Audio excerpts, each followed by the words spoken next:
Today I'm doing my speech on the Cold War. The Cold War was mainly political and had very few battles fought on the ground. The reason it was called the Cold War was because neither the Soviet Union or the United States declared war on each other. I'm doing my speech on the Cold War and the major events held within and throughout the war. It is important to understand and know past mistakes, achievements, and events can help us and the future generations understand what works and doesn't work.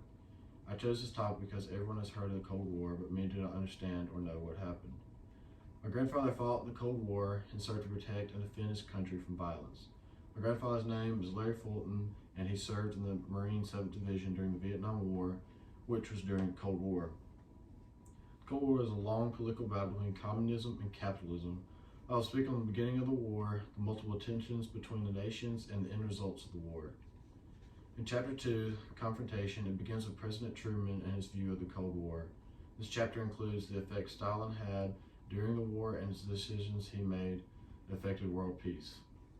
On 12 March 1947, Truman declared the Truman Doctrine that stated America to the defense of the free world against totalitarian dictatorships.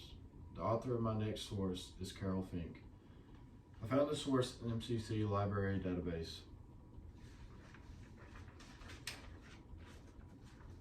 Rumors of nuclear weapons being operated stoked the growing flame of dispute between America and the Soviets. The repercussions of World War II resulted in a fatality number of over 60 million people. Destruction from bombs and artillery were spread out from London to Tokyo. With Asia, Europe, and the Soviet Union suffering millions of deaths, along with diseases, destruction, hunger, citizens running away, and loss of economy, the United States suffered only 400,000 deaths and no damage to the mainland.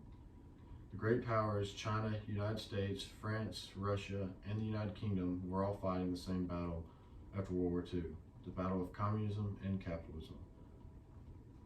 With the threat of nuclear bombing beginning to rise, many countries began to take action by preparing for war. In my next point, I will discuss the different ways countries have prepared for battle and the history of the atomic bomb. With NATO and the USSR racing for military advantages, the rest of the world became anxious and began to prepare themselves for war also. Both powers claimed to be war ready, but still felt weaker than the other. The world nations began to acquire and build nuclear weapons to hopefully one-up other countries. The U.S. was the first to acquire and build an atomic bomb. The United States had an atomic bomb, but was considered useless because the technology was not fully operable to be used. The atomic bomb was instead used to frighten other countries, particularly the Soviets. Though the U.S. had very few atomic bombs, it did not deter the Soviet Union from threatening the west side of the world. I acquired this information from the NCC Library database, and the author is Bradley Lightbody. An atomic bomb causes massive destruction through the release of a wave of heat and radioactivity. Later, Britain, France, China, India, and Pakistan began to build their own atomic bombs throughout 1952 to 1988. In 1953, the hydrogen bomb was created, and the U.S. had created one along with the USSR under Stalin's reign. With everyone in fear at the end of civilization due to bombs, Stalin passed away, leaving the Soviets without a communist leader. With all the political tensions and wrestling powers, many first-hand witnesses left behind their views and what really happened. There are many quotes left behind for us from generals, presidents, leaders before, during, and after the Cold War. Winston Churchill led the British during World War II and encouraged them to stand up for themselves. He eventually led them to success over many battles during the war. While Churchill was serving while the Soviets began to rise, he said, "The Soviet Union has become a danger to the free world. A new front must be created against her onward sweep.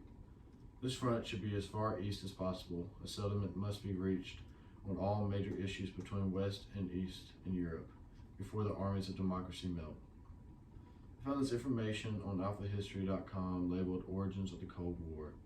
Stalin was very intelligent but stayed silent after hearing President Truman's words about how to deal with the Russians. Harry Truman knew Stalin was smart and admitted to saying it, "I can deal with Stalin. He is honest but smart as hell." These various quotes also help conclude and summarize the different emotions that were expressed throughout the Cold War. I spoke with you on the beginning of the war, the multiple tensions between the nations, and the end results of the war. War can destroy and build up countries that are involved. Nobody is perfect, as stated in Romans 3:23. No one is righteous, therefore the world will always be full of battles and disagreements. Wars are caused by imperfect actions of leaders and people.